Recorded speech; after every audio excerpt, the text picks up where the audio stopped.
I was led to Christ in the late 80s by a Hope alumni, and that first introduced me to Hope. And he also introduced me to Amor Ministries, which was founded by a Hope alumni in 1980. And so in 1986, my first year as a Christian, my freshman year of college, I traveled with him and 8 or 9 others out from East Tennessee, where I was born and raised, here to California and then down to Mexico, and lived in Mexico all summer building homes for Amor Ministries and loved it. And I got that bug for doing that sort of mission work and haven't stopped doing it. About 30 years ago now, we started a family version of the trip because we all wanted to keep going. So there's about 120 of us that meet every summer in San Diego and cross the border and serve Amor Ministries, build 5 or 6 homes, run an eye clinic, do VBS, and we love it. It's the highlight of our year. We met a pastor one summer who came back to our camp and spoke one night in our worship service, and he shared he'd been a pastor in the Tijuana, Villa Las Palmas, Tecate area for 30 years. And we asked him about his conversion, and he said, well, I grew up hating God because we were so poor. And I felt like God didn't love us. And then one year, this group came into our village and said they were there to build us a home, to show us that God loved us. And they built our family a home. And that was Amor Ministries back in the late 80s that built that home. And he said that changed the way I thought about how God felt about me. And eventually I felt called to ministry. And so we discovered that we had been the group that had built his home as we talked after his sermon that night.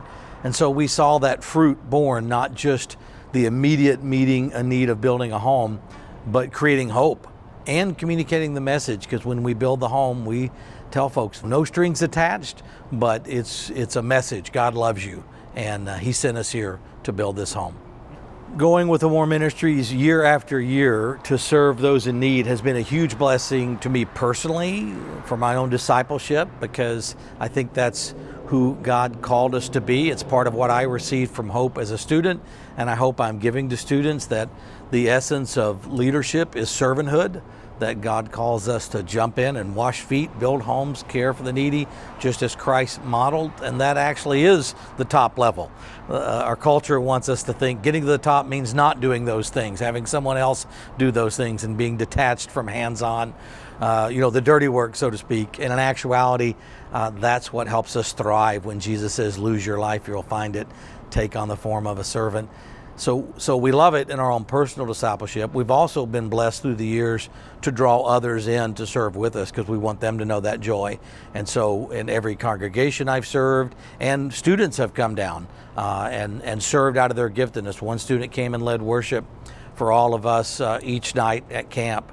And so we love drawing folks into it, giving them a chance to be part of that. So my kids have all been coming since they were 3 years old.